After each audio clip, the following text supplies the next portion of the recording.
Hello students, स्वागत है आपका एस क्लास में। हमारा जो पुराना क्लास था उसमें जो क्वेश्चंस हमने दिए थे लास्ट में, उसके आंसर्स आपके यहाँ पर सामने आ रहे हैं, जिसमें फोर्स से रिलेटेड था, इनर्शिया से रिलेटेड था, मोमेंटम से था। तो ये सब प्रीवियस ईयर्स में पूछे गए थे 2012, 13, 14 और 15 में, और इनके आंसर आप नोट डाउन कर लीजिए। इसके बाद हम लोग अपने टॉपिक की ओर बढ़ते हैं। हमारा टॉपिक जो है वो फर्स्ट लॉ और सेकंड लॉ के मोशंस को मिला करके एक नया फार्मूला क्रिएट करता है। जैसे हम लोगों ने जाना था प्रीवियस क्लास में कि सेकंड लॉ का जो क्वेश्चन है, जो सेकंड लॉ का जो इक्वेशन बनता है, यानी कि जो फार्मूला मिलता है, वो क्या है हमारा F is equal to M A. F is equal to M A, ये हमें सेकेंड लॉ से मिलता है। पर इसमें फर्स्ट लॉ कैसे अप्लाई होता है, फर्स्ट लॉ मैथमेटिकली कैसे यूज़ होता है, इसको हम लोग समझते हैं। तो मैथमेटिकली इस फॉर्मूले को यूज़ करने के लिए, मतलब फर्स्ट लॉ के बेसिस पे, तो इसमें F इज़ इक्वल टू जो एम ए है, इसमें ए की वैल्यू क्या रखेंगे हम लोग, ए की वैल्यू इसमें हम लोग रखेंगे एसेलरेशन के बेसिस पे। अगर आपने एसेलरेशन वाली क्लास नहीं देखी है तो ऊपर आई बटन में आपको मिल जाएगी, जिसका फॉर्मूला होता है v minus you by T.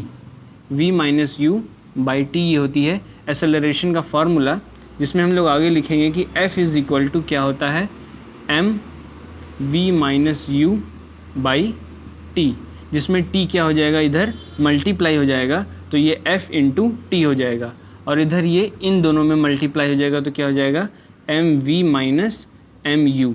अब ये जो हमें मिला, ये हमें फर्स्ट और सेकंड दोनों लॉ के बेसिस पर मिला। इसमें क्या होता है, ये जो हमारी फाइनल वेलोसिटी है, अगर ये फाइनल वेलोसिटी क्या हो जाए, ज़ीरो हो जाए, फाइनल वेलोसिटी अगर ज़ीरो हो जाए तो जो हमारी ये इनिशियल वेलोसिटी है ये भी क्या हो जाएगी, ज़ीरो हो जाएगी। क्यों? क्योंकि ऑब्जेक्ट रेस्ट पर हो जाएगा।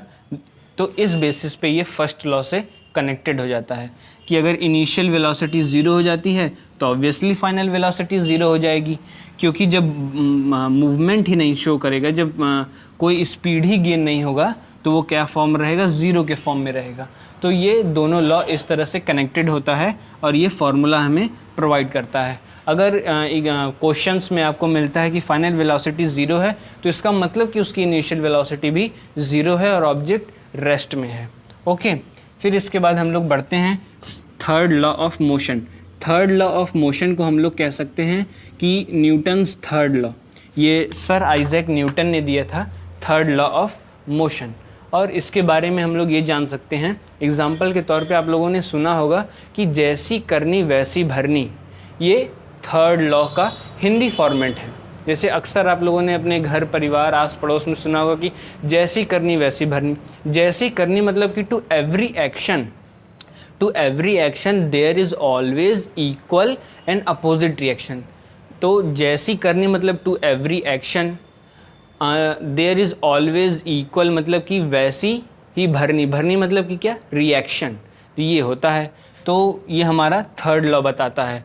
जैसे कि दो ऑब्जेक्ट हैं, वो एक दूसरे से कोलाइड करते हैं, कोई फोर्स उस पर अप्लाइड होता है, और वो एक दूसरे के कोलाइड करने के बाद, लड़ने के बाद क्या हो जाते हैं, रिपेल कर जाते हैं, एक दूसरे से अलग हो जाते हैं।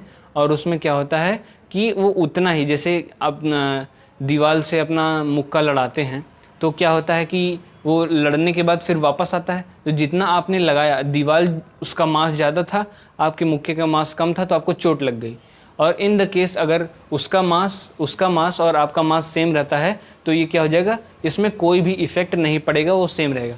जैसे एग्जांपल के तौर पे, जैसे बुलेट आप जानते हैं, जो गन के अंदर यूज़ होती है। जब गन चलती है तो बुलेट का मास बहुत ही कम होता है, पर वो जब एक्सेलरेशन शुरू करती है तो वो एक एक्सर्ट करती है गन को, और जब गन को वो एक्सर्ट करती है तो उस पर फोर्स लगाती है। तो जब बुलेट आगे बढ़ती है तो गन पीछे जाती है, पर जब बुलेट का जो मास है वो कम होता है और गन का मास ज़्यादा होता है, इसीलिए ये इफ़ेक्ट पता नहीं चलता है, बहुत ही कम लगता है कि बहुत हल्का धक्का लगा। तो इस वजह से ये होता है। तो इसमें भी क्या, थर्ड लॉ अप्लाई होता है। फिर इसके बाद हमारा आता है कि कंजर्वेशन ऑफ मोमेंटम।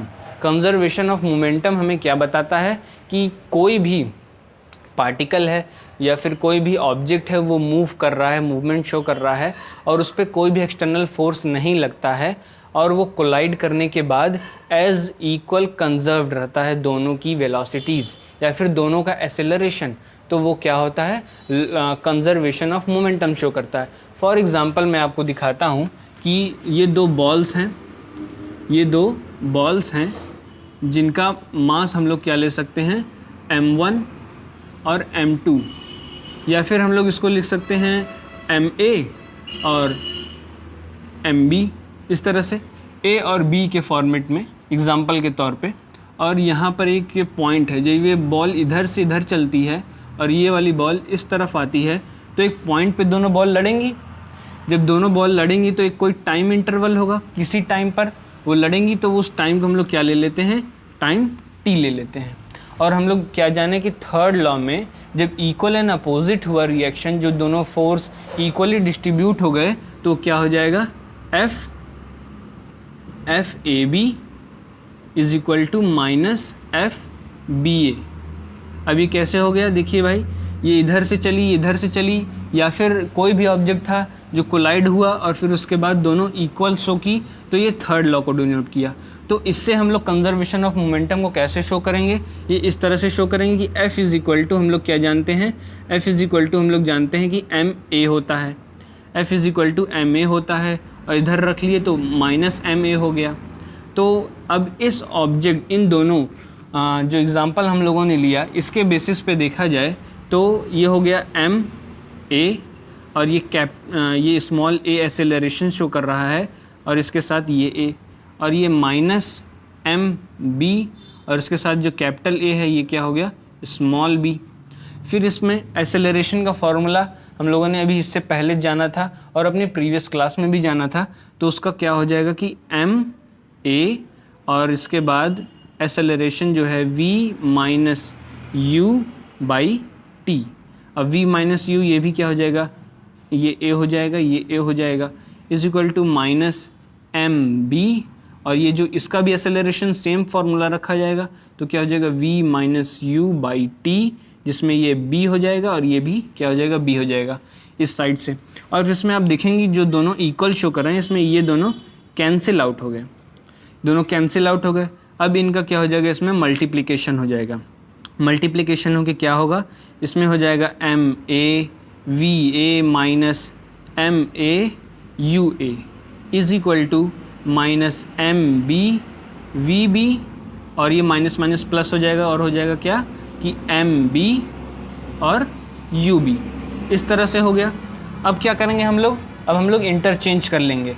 तो कैसे वो इंटरचेंज होगा, ये देखिए, ये जो एम ए है वी ए, और इधर जो है माइनस है, तो माइनस को इधर ले आएंगे तो ये प्लस हो जाएगा, और ये हो जाएगा M B V B is equal to, ये इधर जाएगा तो क्या हो जाएगा कि ये हो गया ये लिख लिए एम बी और यू बी था, और इधर माइनस से इधर गया प्लस हो गया, तो क्या हो गया एम ए यू ए। अब ये जो हमें इक्वेशन मिली, ये किससे मिली, लॉ ऑफ किससे, कंजर्वेशन ऑफ मोमेंटम से मिली। तो ये हमें क्या शो करती है कि जो बिफोर कोलिजन जो एक्सेलरेशन था, एक्सेलरेशन यानी कि mass into velocity, mass into velocity, जो बिफोर दोनों में, जो पहला ऑब्जेक्ट था और दूसरा ए और बी जो बिफोर कोलिजन हुआ, और फिर उसके बाद जो आफ्टर कोलिजन हुआ वो कैसा रहा, इक्वल, यानी कि उस पर कोई भी एक्सटर्नल फोर्स नहीं लगाया गया बाहर से। तो वो क्या शो किया, law of conservation of momentum. Okay, फिर ये चैप्टर आपका यहीं पर एंड होता है, और इसके बाद हम लोग जानेंगे अगली क्लास में कि ग्रेविटेशन क्या होता है, जो हमारा अगला चैप्टर है। और अगर आपको इस चैप्टर से रिलेटेड एनसीईआरटी के क्वेश्चंस जानने हैं तो बारकोड को आप स्कैन करके आप एनसीईआरटी के क्वेश्चन जान सकते हैं। Thank you.